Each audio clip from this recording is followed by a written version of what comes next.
بەڕێزان پەرلەمانتارانی کوردستان سەرۆک و ئەندامانی داواکاری گشتی سلێمانی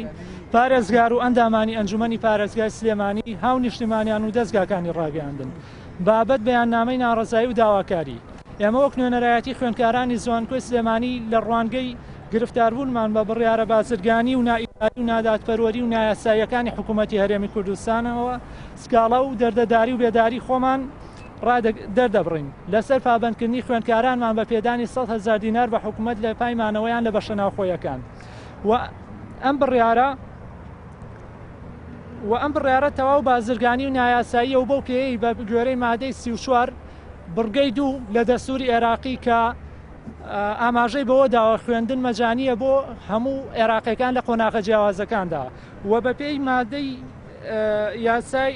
بەپێی پێچەوانەی یاسای ژمارە 7 ساڵی 2012 کە ئاماژە بەوە دەدا سندوقێکی هاوکاری بۆ خوێندکارانی بەشە ناوخۆیەکان دابنێت کە ئەمەش نەک خوێندکاران ناچار ناکات بەوەی پارە بە حکوومەت بنن بەڵکو حکوومەت ئیلتیزام بەم یاسایەوە بکاتە بێ پارەی بە خوێندکارانی بەشە ناوخۆیەکان بدات. بۆیە ئێمە نوێنەرایەتی خوێندکارانی زانکۆ ڕێگە نادەین کە خوێندکارانی ئەمڕۆ باجی بێبەرنامەیی و بێپلانی دوێنێ حکوومەت بدات وە خەزێنەی بەتاڵکراوی حکوومەت بە گیرفانی بەتاڵی خوێندکار پڕ ناکرێتەوە. بۆیە داواکارین لە بەڕێستان بە ئەرکی یاسایی و مرۆیی و زانستی خۆتان هەڵوستن و کاری پێویست بکەن بۆ هەڵۆشانەوەی ئەم بڕیارە نایاسایی و نازانستی و نادبەرەوە و لەم دۆخە پڕ لە قەیرانەوەیەدا کە بەهۆیەوە بەدایان خوێندکاری زانکۆ وازیان لە خوێندن هێناوە. نوێنەرایەتی گشتی خوێندکارانی زانکۆی سلێمانی